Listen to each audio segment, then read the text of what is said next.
Afternoon, my name is Tony Maws, chef owner of the Craigie Street Bistrot. This is our first attempt at a video blog, and we thought we would actually start it on our vacation down here in Hampshire, Massachusetts at our house. Some of you may or may not know that I'm actually a part-time amateur wannabe fisherman, and this morning we went out and caught ourselves a bluefish. We actually caught a couple other things too, but we're going to show you the bluefish. And we thought we'd also show you how to butcher a bluefish.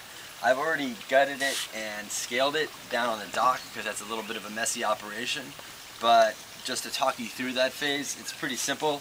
You make a slice right from under the gills, straight down the belly, and then you literally rip the guts out. That's what you do. And then you hose it down. So that's all part of the fun. And then all fish, or most fish I should say, are covered with scales that are not a whole lot of tasty.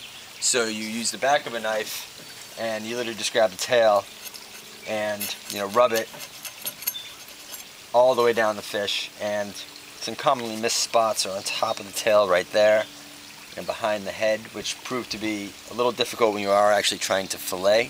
So you want to make sure that you get those too, and then also the bellies. A lot of people miss a lot of the scales down here on the belly, as you can see. I even miss some down there, but that is what a scale would look like. Cool. Now I'm going to show you how to fillet the bluefish. In my kitchen I don't even know how many knives. It's one of my little collections. I like to collect knives, and they're always razor sharp. It's what we do.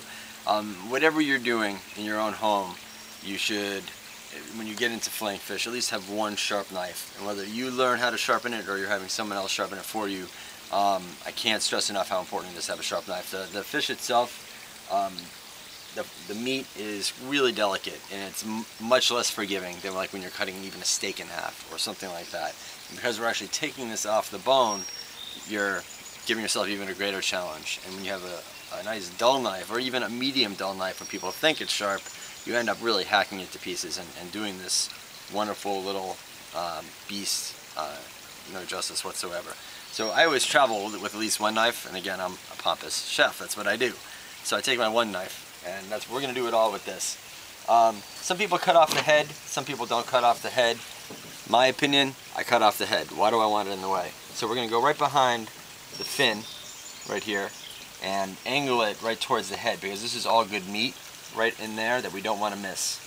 So we're going to go right down from the belly, behind the fin, and right back behind the head, nice and clean. And you can see that given the fact that my knife is pretty sharp, I just made that nice clean incision, and you can imagine what a steak knife or something like that would do. So we're going to do the same thing, go right behind, and take that out. Boom. So, obviously now we have the spine to go through, and what I do so I don't end up hacking it, is I just... Oh, did we tell you that we're not in the kitchen anymore? We're doing this on our glass table. We'll be eating dinner on this later. That's just part of being at Martha's Vineyard. Boom. Head. Adios. Also, being in Martha's Vineyard, we don't have a lot of room for trash. That's where that goes. It's a lot easier. Okay, here we go. Now, what we're going to do in here is, I bled the fish before. And what I mean by that is when I butchered it, I also went in and I took out the entire bloodline. Inevitably, there's a little bit of some funk that you still just want to get out. Blood is not bad, it's more just messy, and it also is going to stain your beautiful fillet when you do get that nice and done. When you do go fishing, a lot of people make the mistake of trying to fillet the fish while it's still warm. That is a big mistake. The fish has to relax. It's going to go through a stage called rigor mortis, which is when it really stiffens up. You want to get your fish as cold as possible. It will still stiffen up, but then you want it to let it rest. Some people have an idea that you really want to eat fish out of the water. There's a period of time when you can do that, and if you don't get it right away, then you actually do want it to rest for a while. In some cases with even bigger fish, you actually do want it to rest overnight. So the idea of eating fish right out of the water, or that's what super fresh is not actually what we do in the restaurant. It just doesn't work that way. Oftentimes we'll get fish right off the boat, and we literally have to let it sit overnight until we can fillet it nicely. The reason for that is because the muscles are so tight, it'll either A, be chewy, or sometimes they retain all this water, but not in a good way, so that when you start to cook it, they release all the water.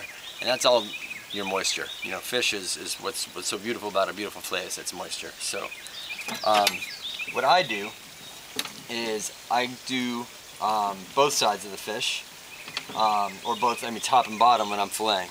And I'm going to make a very clean incision.